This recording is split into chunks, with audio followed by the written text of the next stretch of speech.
Alléluia, alléluia, alléluia. L'église pentecôtiste Bethany. Huko mambo inaripuka, huko mambo inawaka, huko mambo inachamuka. Avec comme thématique qui t'a vendu. Bien-aimé, le spirituel est réel. Bien-aimé, le spirituel ni mambo yenye iko kawaida. Iko. Il y a des choses qui se passent avant que la chair ou le physique prenne chair. Ça commence par le spirituel. Nous avons maintenant un enseignement plein de révélations avec Mamana Maombi à l'église pentecôtiste Bethany du 16 au 29 avec comme thème intitulé Qui t'a vendu? Qui t'a vendu, mon frère? Il y a de ventes spirituelles, il y a de ventes naturelles, il y a de ventes matérielles, il y a de ventes mpendo ambayo tutaongelea leo. Ni kiingilio tu, tunakualika mpendwa le 16 lundi, le 16 du 16 au 29 juin 2025 à l'église pentecôtiste Bethany.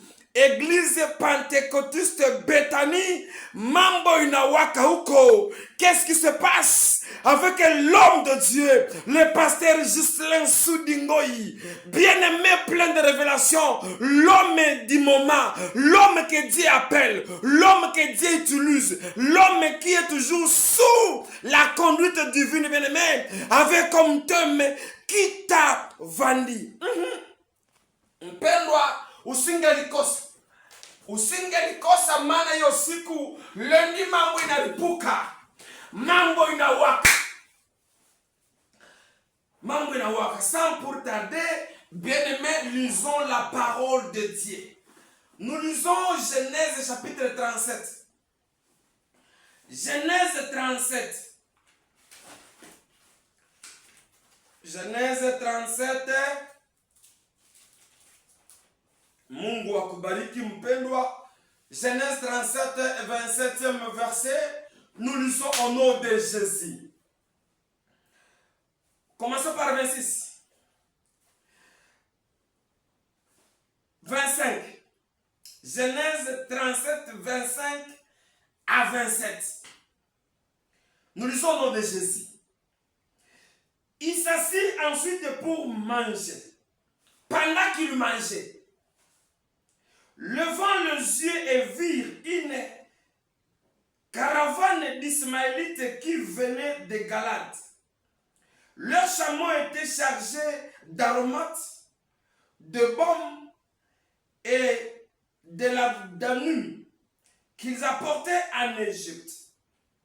Alors Juda dit à ses frères: quel profit y aura-t-il à tuer notre frère et à couvrir son sang? 27. Venez, vendons-le plutôt aux Ismaélites et ne portons pas la main sur lui, car il est notre frère, notre cher.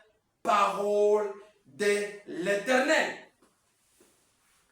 Bien-aimés dans le Seigneur, après avoir célébré la Pentecôte, le dimanche passé, tuliongelea usu Pentecôte arrivé à Saint-Esprit. Et voilà, Dieu, pendant qu'on priait pour la Pentecôte, Dieu révèle notre thématique et notre thème intitulé Qui t'a vendu? C'est un thème interrogatoire. Ni swali wanakuuliza, nani kakuuza? Nani kakuuzisha? Mswahili safi. Qui t'a vendu? Bien-aimé, la vente est réelle. Le spirituel est bizarre. Le spirituel est réel. Qui t'a vendu? Parlons sur la vente. La vente, c'est un contrat par lequel une chose ou un objet est aligné moyen moyennement un prix. Amen. Maintenant, la vente se passe où? Nous avons, premièrement, nous avons le marché. On ne peut pas parler de la vente sans pour avoir entamé ou décortiqué sur le mot marché. Hauwezi ukaongelea kuhusu kuuzishwa ama kuuzwa na uongelee kwanza bei ama soko. Le marché, c'est un lieu public où s'achètent et se vendent les denrées alimentaires ou le marchandise ou les objets d'usage courant. Ça, c'est selon Louis II. Ou encore le marché, c'est une place où on vend de marchandises particulières d'esclaves. Ou encore, le marché, c'est un lieu d'échange d'esclaves social. Encore, je peux définir, marché, c'est une transaction entre vendeur et acheteur. Le marché est un état de l'offre et de la demande. Je t'offre, tu demandes quelque chose, je te l'offre, par exemple, cet instrument ou cet objet, vous le nécessitez, vous le demandez. Moi étant le détenteur, je l'offre à quelqu'un qui en a besoin, moyennant un prix. Le marché, je peux dire, maintenant économiquement, c'est un endroit, un lieu de rencontre entre le vendeur et l'acheteur pour se convenir sur une marchandise moyennant un prix fixé conventionnel. C'est-à-dire, quand il y a rencontre de deux personnes, un demandeur et un donneur ou vendeur, ils discutent par rapport à un besoin. Une fois qu'il y ait compromis, qui échange, peu importe où, là on appelle à cet endroit le marché. Bien-aimé, avec un thème qui t'a vendu, ou singaliko saïdada, ne manquez même pas l'un de nos rendez-vous hebdomadaires, parce que c'est un enseignement maman à révélation. J'annonce maintenant le chèque, la perte au vendeur spirituel. Car cet enseignement est venu avec une seule mission, de délivrer les captifs et innocents. Jésus a dit, l'Esprit de Dieu m'a oint. C'est pas pour faire des chantages, non, mais pour enseigner la parole, pour relever des choses, pour entamer des prières, afin que les captifs soient libérés de leur captivité. Le prix maintenant. Le prix est une estimation d'une chose. Qu'il se vend, ce qu'on achète ou ce qu'on paye. Ça le prix. Le prix, c'est la valeur financière donnée à un objet exprimé en unité monétaire d'un pays quelconque. Le prix, c'est quoi? Le prix, c'est quelque chose qu'on peut payer en prétendant d'un bien ou d'un service rendu. Le prix.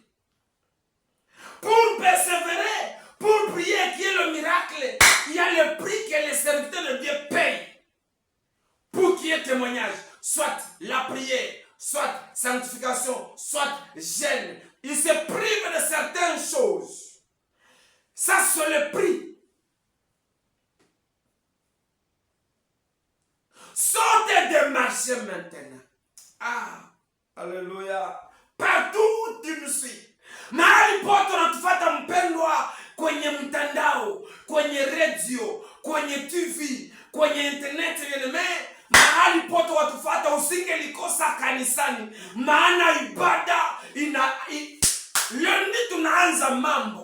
le duc terminal séminaire avec l'homme de Dieu, le pasteur Ghislain, l'homme des temps, l'homme de la saison, l'homme, l'appel de l'Éternel, avec comme thème, qui t'a vendu? Je te pose la question. Qui t'a vendu, mon frère? Et à quel prix on t'a vendu? Et dans quel marché on t'a vendu? Et qui t'a acheté? Mais laisse-moi t'annoncer, il y a quelqu'un qui nous a rachetés et qui va encore te racheter. Peu importe le prix, peu importe le marché, peu importe le vendeur. Haizuru aliyekuuza wala kuuzisha, lakini je quelqu'un, nina mtu mmoja ambaye anajivunia sana, ambaye anarashetaka waliokuwa wafungwa. Anasema roho Bwana juu yangu amenipaka mafuta ili niwafungue wafungwa, niwagomboe waliofungwa. Bien-aimé, je n'ai pas à te donner. Je suis limité, mais j'ai quelqu'un, Jésus. Jésus le roi des rois. Jésus le bon berger. Jésus le sauveur. Il va te racheter. Peu importe le vendeur, peu importe le prix, même si on a déjà consommé la valeur de ta vie. Je sais que Jésus va te racheter, qu'il le veuille ou pas. Qui t'a vendu? À quel prix on t'a vendu? Dans quel marché on t'a acheté? Tu as été exposé comme matériel. Qui celui-là? Nani mwalikuuza? Kubei gani? Akakuzishia msoko ya wapi? Haizuru bei, soko, muda. Hata na pesa zivalikuuza ni bamesha zikula. Lakini kwa jina la Yesu utafunguliwa. Parlons sur le marché. Leo iko kiingilio. Leo ni preambile. Leo ni introduction. Mais kwenye liko minawaka moto ni mweglise. L'église pentecôtiste Bethany. Ahimbi. Venez bien aimer participer à cette retraite d'enseignement et brisement des chaînes. Minyororo itakatika. Malua zitavunjika. Watumwa watafunguliwa na kamba zitalungula kwa jina. J'ai un seul nom, ce n'est pas un nom du président ou la MONUSCO ou SADC, non, mais le seul nom qui est capable à délivrer les captifs et bien-aimés. Ce n'est pas le nom du pasteur non plus, mais c'est le nom de Jésus. Jésus le ressuscité, Jésus de Nazareth. Par ce nom, bien-aimé, on va t'enseigner et prier sur toi. Avec toi, on va prier et les condamnations, la vente, le chaîne seront brisées et vous serez affranchis. Amen. Sorte de marché. Kunakuwa masoko mbalimbali kwenye wanauzia na kuuzisha watu. Wanauzisha vitu. Wanauzisha madestine. Wanauzisha maetwale. Wanauzisha maternité. Wanauzisha promotion. Banauzisha ma valeur, banauzisha ma mariage, banauzisha ma matériel, banauzisha ma honneur, banauzisha masomo akili za watoto. Il y a des marchés spirituels. Bien-aimé, thématique yetu kita vandi iko mu domaine spirituel.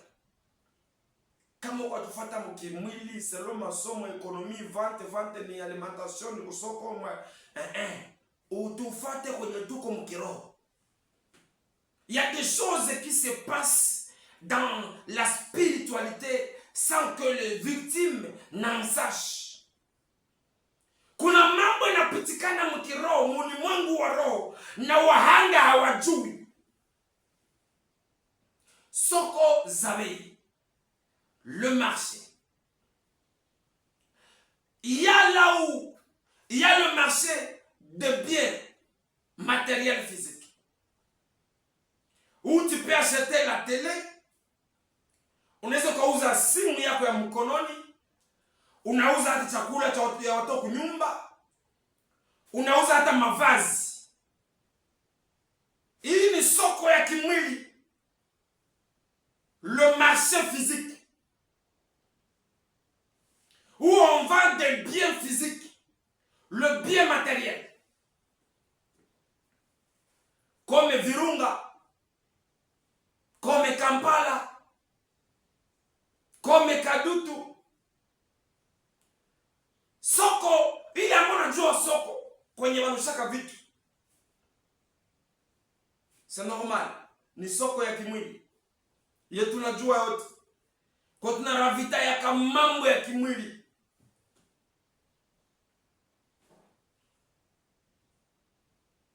Il y a le deuxième marché, le marché des humains. À l'époque coloniale, wakati ya utawala ukolonia, kulikuwa soko ya kuuzisha ndani watu watumwa, mavivi, ilikuwa ni soko. Il y avait un commerce triangulaire.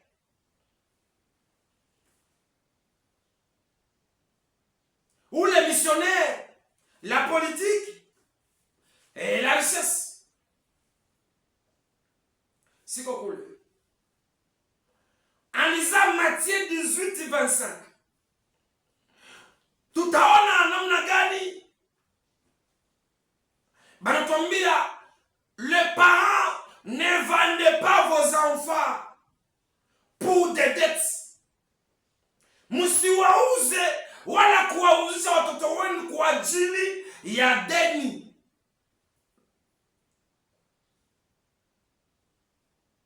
Dans le marché physique,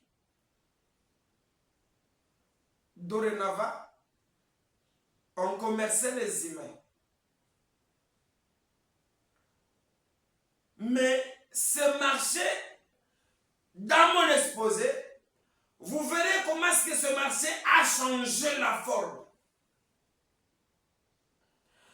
A pris la forme physique mais qui est spirituelle. Le marché est physique, mais la vente se fait spirituellement sans que de victimes n'en sachent.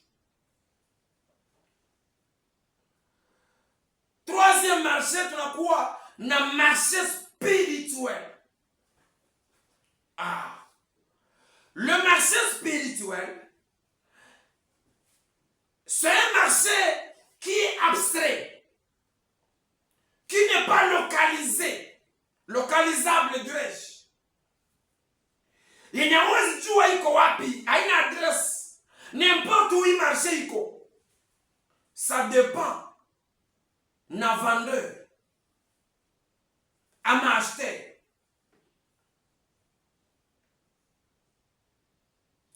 Dans ce marché, ce n'est pas les objets qu'on y achète ou on y vend. Sio vitu vyoma wanauza au kuuzisha huko, hapana.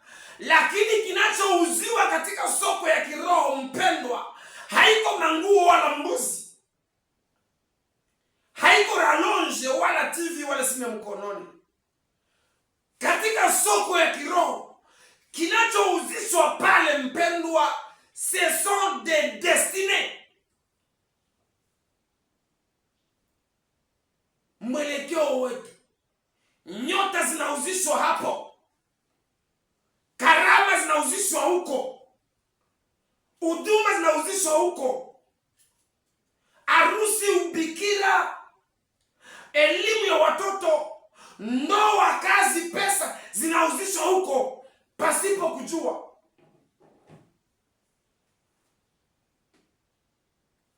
Tuone mfano. Ukitoma mkitabu ya Mwanzo, kulikuwa watoto bawili. Bale bawili, Esau na Yakobo.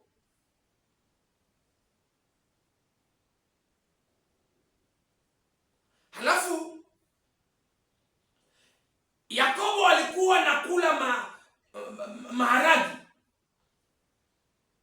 Sijue kama ilikuwa na iko kadina kalangiwa, sijue kama ilikuwa ni ya buyo, sijue kama ilikuwa inachangiwa, sio kama ilikuwa ni maragi na wali ama maragi na viazi kama si watu wa Goma, sio kama ilikuwa ni maragi na visamunyu, sijue. Mimi natuambia Biblia inatuambia kwamba alikuwa nakula anti petit pois, ni sorte ya anti. Musemi wa kwetu juu nielewe maharagi. Alafu ndugu yake akamwambia, unipatie na mimi kule. Akamwambia chakula yako. Alipo insist akamwambia, kama unapenda ukule nitakupa chakula, ila uonipatie haki yako ya ukubwa, droit d'aînesse.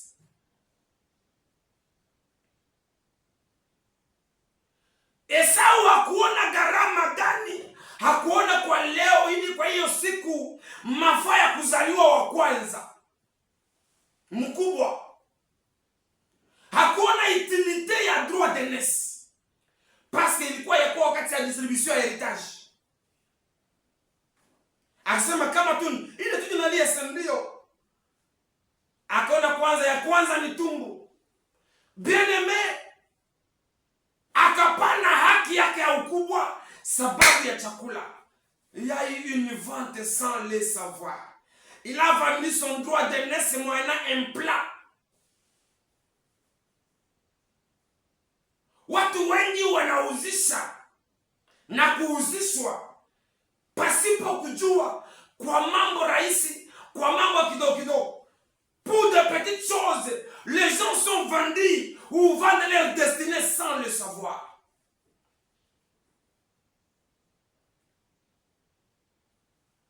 En lisant Joël 3, 6e chapitre, 3e verset, on dit, la fille est vendue pour le vin. Baba juu ya kutamani pombe. Hana pesa, anapana binti wake juu akunywe. Wangapi wameenda kuzimu, nyumba za wafumu, kupana wazaliwa wa kwanza sababu wapate cheo. Anaenda katika nyumba za ufumu, anapana akili za watoto ili apate cheo. Anaenda kuwa marabu, anapana labda uzazi yake wala miaka ya kuishi, anapunguza miaka ili aprospere kipesa.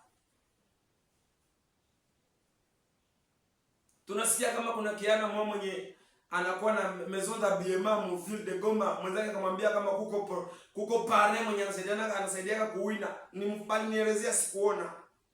Banielezea ile story.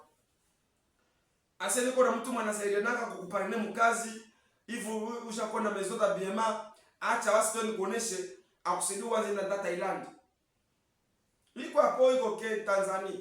Na njoo kwa nani nataka uzia manguo. Bakaenda ku rendezvous ya kuuza vitu, kumbe na bako na wengine azenda kuona ule baba mwatamparene.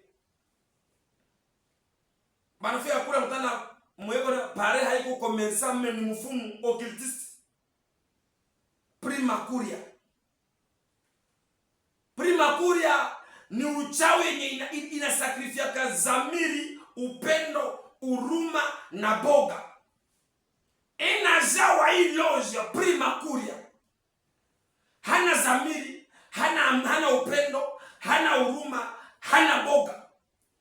Ces 4 éléments sont sacrifiés chez le diable. Ndio mtu anafanya mabetize, akule mchafu mwese, auwe mtoto wake, achinje mtu, atembee na binti wake, apasule mtu. Ule ni prima, iko mdomaine. Anakunya vere ya damu ya mtu. Prima Curia. Banamwambia kama ni vile usiogope na kusaidia.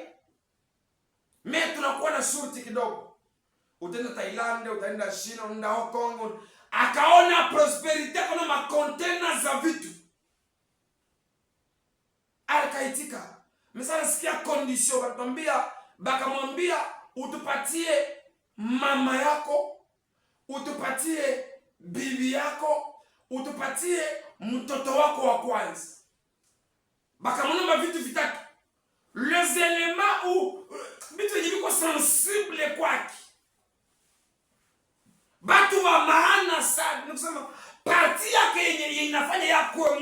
ndio wanamlomba. Tu vois la dimension du diable. Le volet, selon Jean 10:10, ne veut que voler, dérober, détruire. Uki amesema nipane mama. Oro papa alikufaka mama katukomanisha mateso. Je ne peux pas. Nipane bibi yangu. Mimi nasitapaka nimeoka mzuri parce que bibi ananisikia, anapenda vya Mungu. Tuko pia hatuna vita, hatuna haiko mubakakunguya wenye siwezi. Ni mtoto fisi yeye wangu mwanitaka papa mimi nifika kunyuma ncho viatu aniletea mapapa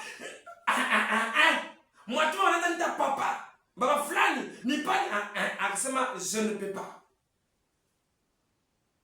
Sana katana mwambia huku ni kota okola, ukishaingia hauwezi rudi mpaka utimize au jatandi. Tunakupa 3 jours de réflexion. 3 jours naambia mimi siko mbyenu. Daima niko na kazi yangu na nisifie. Banampatia 24 heures ya réflexion. Banamkuya mutaniambia décision yangu ni ile je ne peux pas. Banampatia journée. Mjo ni histoire banipatia mimi sijui sikukua. Ni histoire balinipa. Anawaga kategoriki. Parapre bakamwacha karudia. Anafika pagoma na mizigo yake, anafungula boutique yake, maison d'habillement na installer pia alitia ndani. Après kufika ndani mchana pita mtu anajongea kujisema sema kwa papa mwenza kise biko yeye anakuwa mwingine dimension kuongea peke, akavula manguo akakimbia mbaba na rallonge. Bali ndio kwenye skele habari ya kwamba alienda. Huyu mtu anaenda mwalimu shawishi ni Vande. Aliona kwamba huyu iko na destine ya commerce. Alafu acha ni munyanganye hayo, ni muitilize, ni mulongofye, ni mbebe musoko. Akambeba musoko, mule musoko wakamuuzisha, nyota ikaenda, anaruka bazimu. Na familia kuliko impeleke kanisani, kosa kubwa walifanya, paske hakukuwa na volonte ya kwenda. Ni kusema wangemwombea angelipona. Me wakampeleka kusandre mandali. Mwisho yake sijui kama, lakini niwaambia bakuye kanisa. Niwaambia mwapa adresse ndio hii. Église Pentecôtiste Bethany. Mkuye tutaomba Mungu ile minyororo ile itakatika.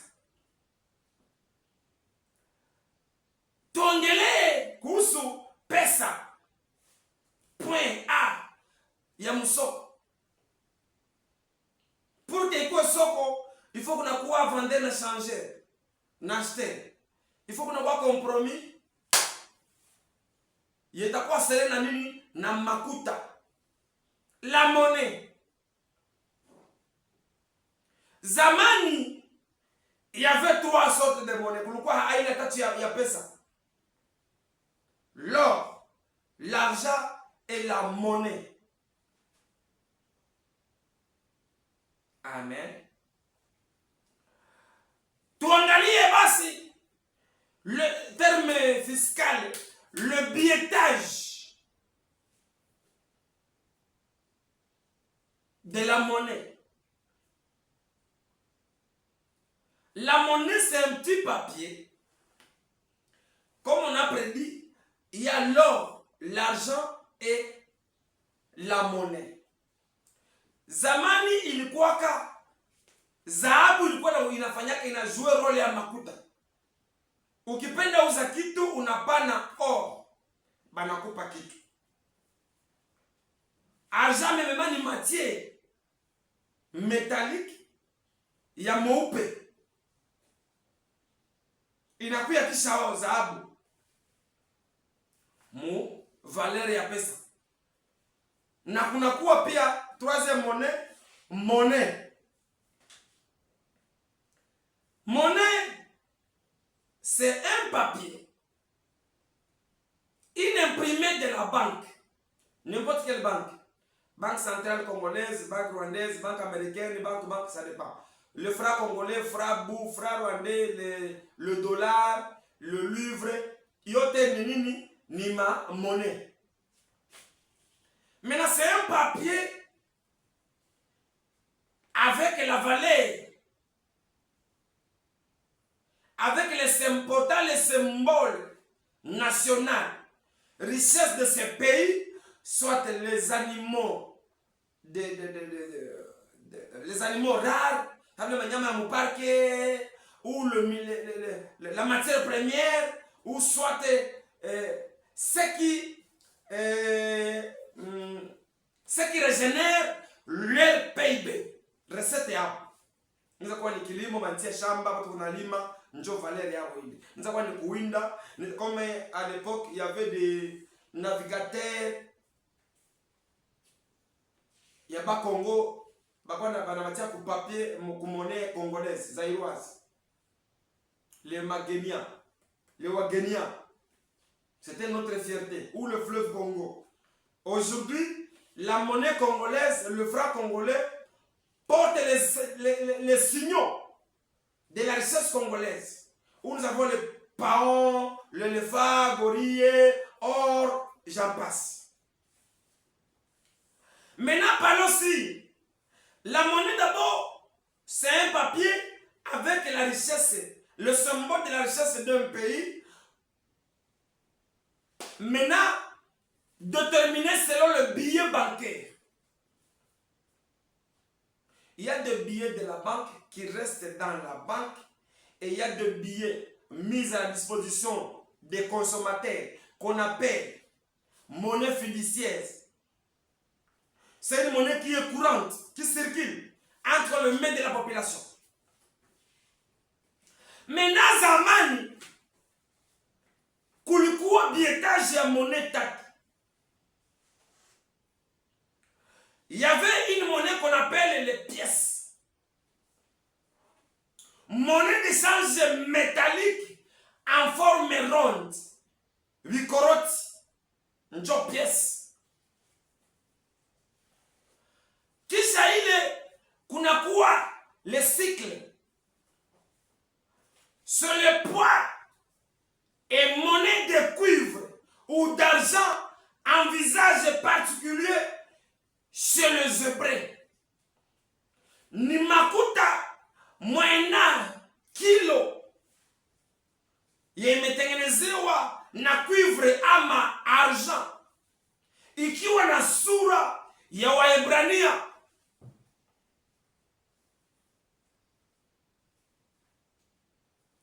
Et la valeur en grammes de cycle, c'est de 6 à 12 grammes.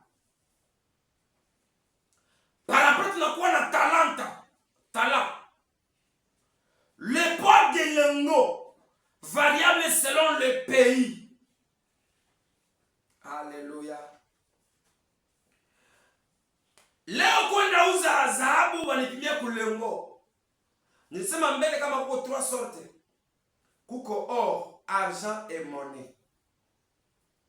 Na hapa tunaona talent kama vile kilo ya lengo na inadepende na nchi. Maintenant voyons le victime de la vente. Wahanga wenye waliuzishiwa mu Biblia. Esther chapitre 7 verset 4. Haman akasikia bwivu akatoa pesa 10,000 talents. Mkonte ya trésor public, juu mfalme ampatie so permission pouvoir ya kumaliza Wayahudi.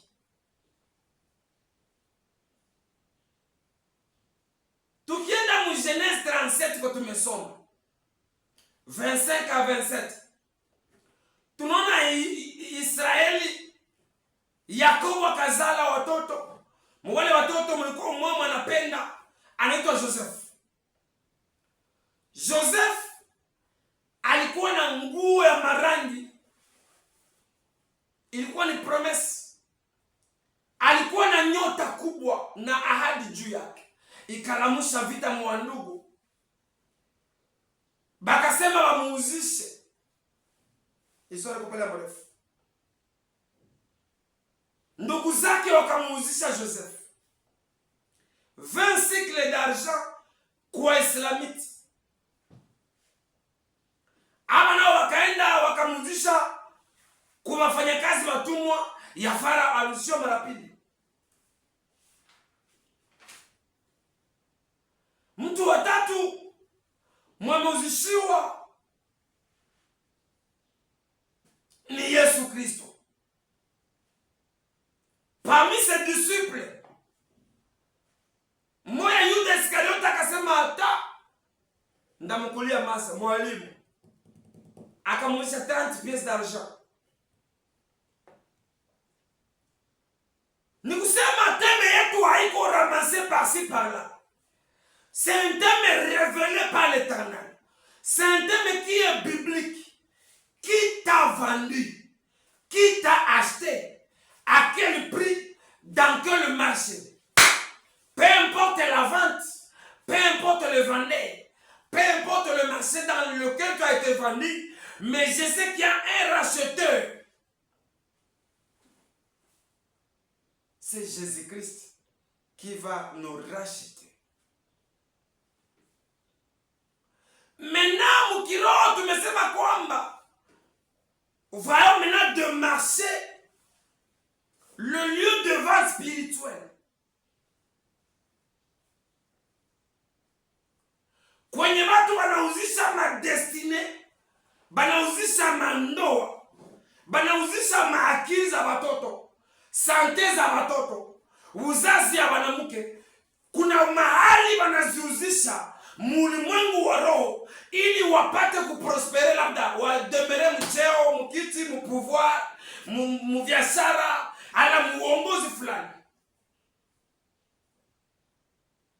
Kuna mahali, il y a des endroits où la vente se fait sans que les gens le sachent. SOS, alerte rouge. Wewe mwenyewe kwa nifata bien-aimé, unafata video hii, predication hii, message hii kwenye radio, kwenye TV, mahali za kuzishiwa, fungula masikio uelewe. La foi vient de ce qu'on attend. Ya kwanza kwa wanauzishiwa watu, c'est sur les lits, kukitanda. Ceux qui nous suivent sur le compte YouTube, il y a une vidéo où j'avais parlé sur le lieu de vente. Je parle sur le lit, mystère du lit, kikanda. Watu wanasherekea wamoya kuzaliwa kwao.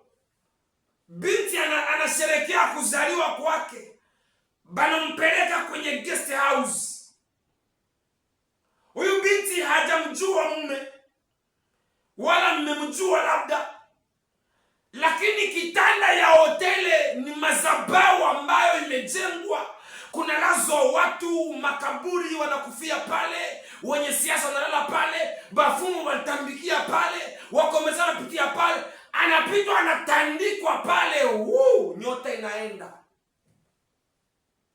Ndio nakuta binti mrembo, ini belle fille, alisoma, ana elimu, anaokoka, ana utaratibu, lakini ameuzisha ndoa, ameuzisha pesa, ameuzisha bahati yake bila kujua. Kukitanda bampeleka ndani kitanda ya hoteli yenye imetambikiwa. Lelu mwingine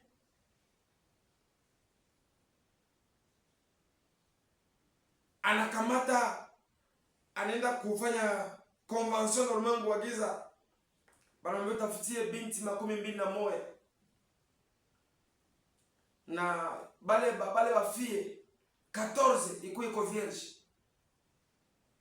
Hii ni historia mina kati yetu hapa Junior mrefu. 14 iko vierge. Kaenda kumorge, akakamata, balimpa dawa, bakamwambia wende tafute akaingia kumorge moya, akakata nywele za viungo vya siri ya maiti. Ni mtu ameshuhudia maombi. Akamwambia ile nywele uuze pomade Suzana, kisha uitie ndani, utafute mabinti 14 mabikira, mbele utembee unapagala ile pomade nyoko ndani ile nywele ya mufu kumwili wako wa kiungo ya siri, halafu mnafanya mapenzi. Akapana franga kubaliseni mpendwa, akatembeza kanisa 14. Bakamwambia ile seti nyingine ukamate n'importe qui. Halafu nakutana huyu mtu jia utafuta minere apande, jia biashara minere, anafanya ile pratique. Ona dimension, mtu aende mumorge, akokote maiti, aideshabille, aanze fanya mapratike, akamate. Uangalie tu dimension ya bulozi. Kukitanda anabikiri wa kwanza, wa pili, mpaka 14. Nikamuuliza huyu mlozi, halafu hivi unatubu, unalia unatubu kulingana na matokeo umepata kule mbele, matokeo yake ilikuwa je? Sana anaenda kwa alienda, ifo nionyeshe mrefu juu isaidie mwenye kufuata. Basi Mungu kwanza nyema mzuri sana. Nikusema mtu alienda akalomba pesa juu aprospere mumini. Bakamwambia enda leo alete krani 7. Akaenda kwa makaburi akachimba krani 7 akazipeleka, bakampa. Akamwambia wewe uko shujaa. Akamwambia ya pili, wewe nitafutie nyeli za kiungo asiri kama mtu mwenye amekufa. Akaenda kumorge hospitali. Akabula morgue. Morgue akabula mtu akatisha nyeli ya kiungo asiri ya huyo mama. Akatia mpomade Suzana. Mafasirio yake. Alafu akatafuta wale mabinti 11, 14 kweli mabikira, ile 7 nyingine ni n'importe qui. Akatembea nao. Bakamwambia uende, tutakuita. Akaenda Katanga. Sana vile kwenda kuuza kule cuivre. Banamwambia mbele uuze, tutakupatia ruhusa. Bakamwambia utauza meleo samedi, usitoke mnyumba na usifungule kinywa, ubakie bushbe, utalamuka usubuhi, kisha unaenda mkanisa kusalimia mtu wa kwanza. Akauza madiazepa akakunywa, akala samedi bila kufungula kinywa, bila kusalimia mtu. Dimanche usubuhi analamuka nasikia anapiga ngoma. Akaenda sababu ni Mkristo mnaenda kukanisa, kumbe anasalimia mtu ndio kuwe sadaka ingine na apate nguvu za maombi, akwe na nguvu ya mimi kushinda baombaji kanisa. Mais malheureusement kwake, j'aime la Bible, napenda sana Mungu. Batumishi tuombe sana, bashemasi tuombe sana, baombaji tuombe. Maombi njo vyote, bomba atomike iko kitu, satade haiko kitu. La prière paye mieux. Le dimanche huyu nyoka anda kama alikuwa na Nouveau Testament, kama alikuwa na Bible mimi sijue, yule ndio mkanisa anasikia gitara quelque part. Bwana Yesu, nyimbo za wokovu zinaanza kanisa hili. Ngoa niende. Njoko atasalimia mtu wa kwanza. Kumbe ba protokole balilala mu maombi usiku kutayarisha mkutano ya dimanche. J'aime l'église qui prie. Napenda kanisa inaorganiza kama maombi. Shemasi Mungu anifuata usiku unatumika na hauna nguvu za maombi. Hey. Bitiko kumlango alela mu maombi anayala madozi za mapriere. Niko natoka kwa magadi za moto. Sana karibia mlango, binti alinyosha mkono na mwambia karibu. Kumbe hii kunyosha mkono, mama huyu ulitoka moto. Moto ilifuata papa mlozi kule mwanakea huwa mtu ukanisa na kumpiatura chini kumwangusha. Kifafe kanza. Njo kunyangulia mtu mkanisa, maombi. Akatoka ama mademo panda 7 jours hayapona. Njo akarudia Goma. Je l'ai encadré pendant 7 mois mkanisa moya hapa. Nikamwankadre pendant 7 mois. Niko na mkoropesha kanisa na mtia mumajeni. Mademo njo akatoa hii ushuhuda yake. Nikamwambia sabale wenye ulikuwa unatembea nabo. Hivyo na ukoka. Mwisho yao ni nini? Akaambia wale mwenye atafute Mungu ni bure. Na mimi siwajue. Parce que je prenais moi ina mon argent na ninapita na mazana tunaisha kule. Sa numéro sans quoi. Nikila kwamba kukitanda watu wengi wanapana maisha yao pasipo kujua. Mkristo shema sauko mkanisa. Usikuwa unafanya madefile tu kebanekana mu eglise wote ni bakristo. No. Kuwa mtu wa maombi parce que wewe unapokea wa kwanza. Sasa kama hauna maombi, huyu tata mwenye kumulango angekuwa hana maombi, angekuwa kahaba safi vile wewe. Huko mkanisa bila uzinzi hauachi. Angelipitia kama njia ya pase compose ya huyu mlozi mwalikia kamata dawa mkanisa ya mtu. Mais Dieu est parce que alikuwa confondi akaenda mkanisa mwenye protocole banakaza na maombi. Nataka ni encourager na hii enseignement ikusaidie wewe protocole. Usingelikuwa nafanya kazi na hauna maombi. Parce que watembea watu inabidi uko na kichwa ya nguvu. Uko na puissance ya kukuproteger mwa ile parametre huko ndani. Parce que passer ameomba sijue lwake bana uindaka kula mtana kuko mablocage kumazabau. Hasa kama wewe unatembea huko kichwa ngulu huko ukahaba huko mlezi huko mzinzi huko nini utakuwa victim. Me kama uko mtu wa maombi hakuna matakuozea. Halafu kukitanda kunapitika mambo mengi. Huduma za watumishi, karama za watumishi, utakaso wa watumishi ilibakia kumavitanda. Anaenda ubiri mji fulani nje ya mji, anapokelewa mgesti nzuri, banampatia kitanda kakabami Dodoma, anaona ndio hapa inabidi nikamate kimada, ana remorke Mbaraga, kumbe ndio manakia mbeba onction yote, apele yote, huduma, utakaso, revelation, anawakia gudi. Bien-aimé, mutumishi, pasteur, prophète, évangéliste, apôtre, docteur, quand vous faites une mission apostolique et qu'on vous loge à l'un des hôtels VIP, peu importe, avant de se reposer sur celui, mbele ulale uikale mwile kiti, papa, omba kwanza, vunja premier okipa, vunja esprit na kontrole kitanda, usiache pale nini? Roho wa Mungu. Fasi ya pili mpendwa, ni mlima ama jangwa.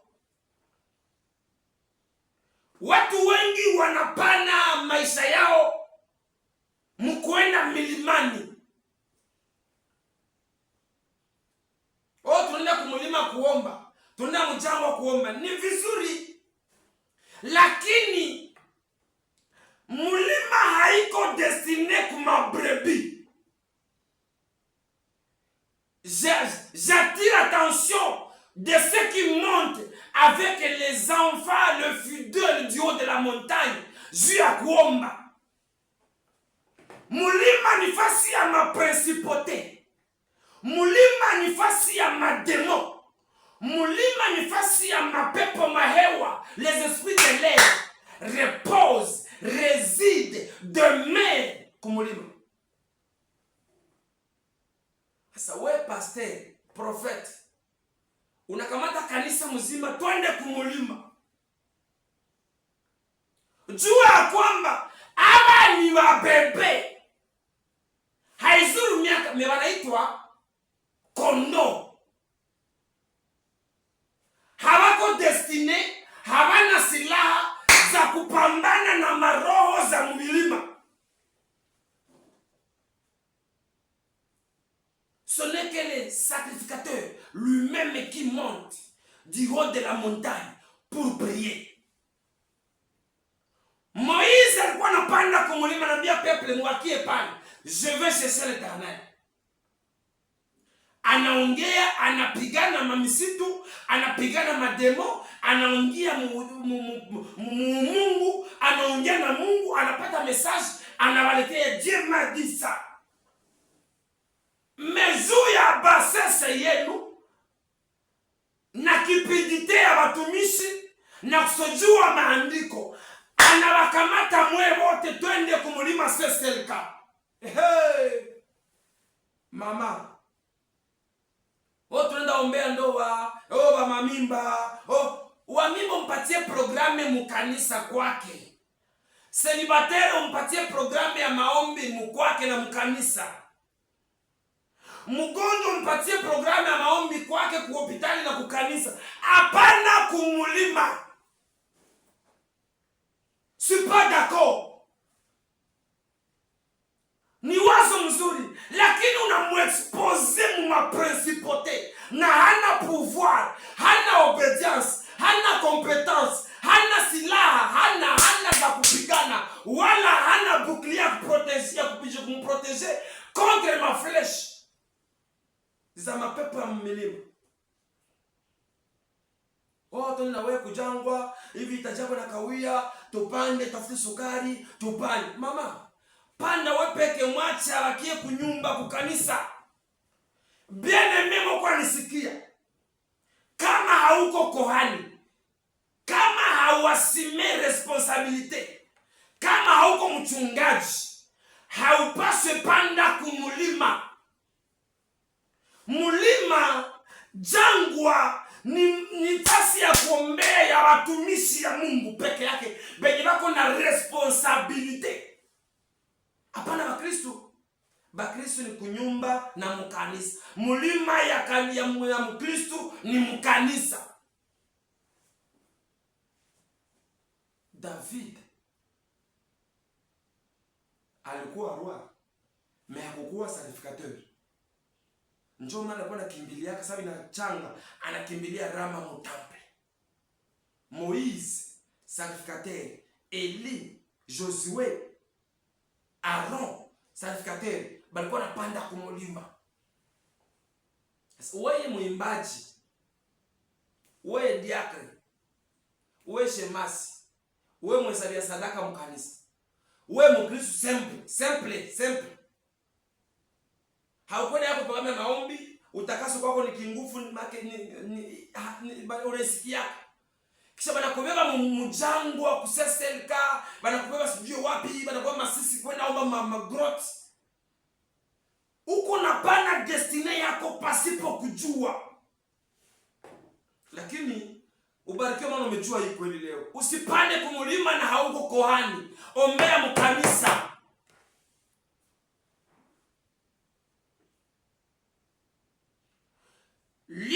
Pia tatu mpendwa, ni mahali pa maroho ama makaburi, le cimetière.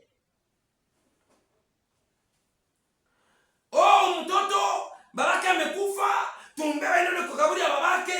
Quand vous amenez les enfants au cimetière, là où il y a des esprits, les magiciens, les marabouts, le démon, le féticheur, il y a des tas d'esprits là-bas. Kuna maroho za kila aina, za bafu, za bafumu, za bapadiri, za bapastere, za balozi, ziko pale.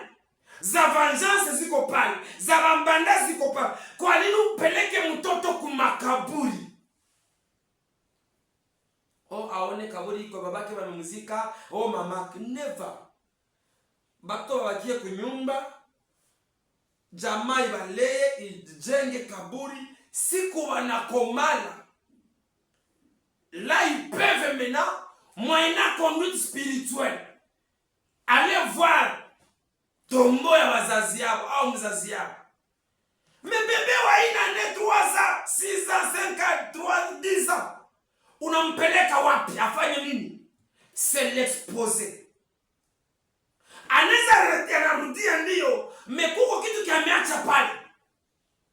Bali mnyang'anya labda urembo yake, akili yake, makuta yake, valere yake, inaenda bila mwe kujua kumakaburi.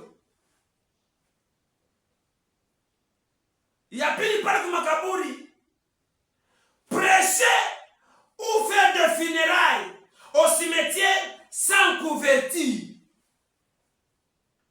Wewe jusha kwa mhubiri, mtu anakufa, unaenda afanya maziko ya mtu na hauyaombewaka, hauna couverture spirituelle. Juko tu na Biblia, utaacha kitu pale. Bien-aimé, saba naombea mtu, parmi ma avantage za kuombea mtu kuwa pasteur, evangeliste au nini, muko ile ndo banakupatia ile nguvu za kufanya karamu ya wafu na kusindikiza mufu mpaka makaburini na uko na couverture. Wewe unaanza leo jia biashara yako na unaenda mpaka kuwili kwa makaburi na unazika mtu, utabakisha kitu pale.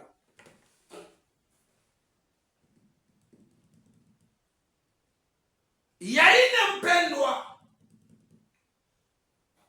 les habitudes sociales,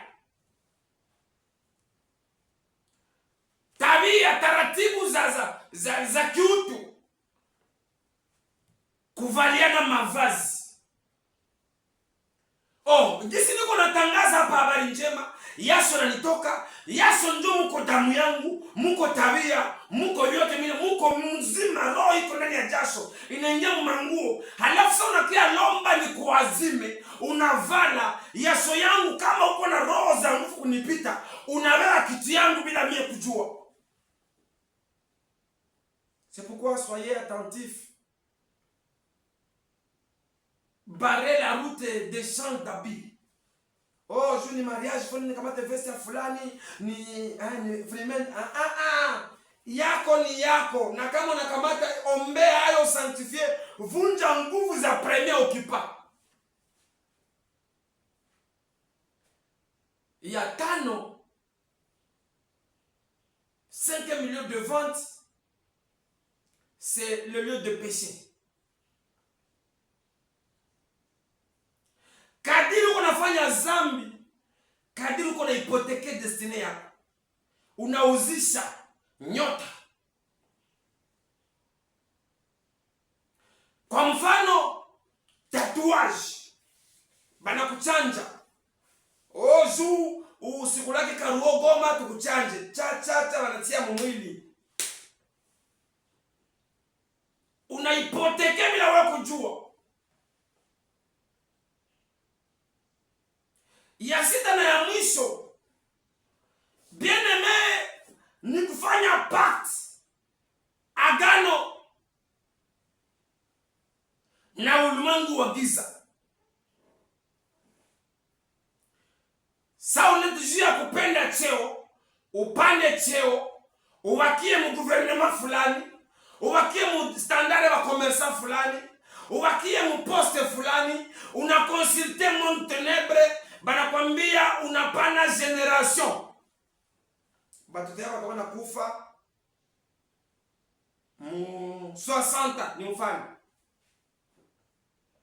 Mu 10 ans à la veille ya diplôme d'état. 3 ans mariage anakufa. Vieux jeu ya kupenda pouvoir parce que ni pouvoir yenye inampaka na mwimbia jalelo, anasema hakuna probleme, anasinye vente.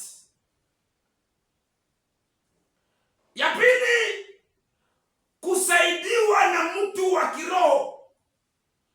Unasomeshwa na msuda. Kirtisa zimanda kusomesha, unaanza ni msamaria mkumbe, iko na kusomesha kwa kuwa pouvoir juu yako. Hasa kama huko mtu wa kuomba, huyo kama unasoma mimi unakuwa invalide mvi.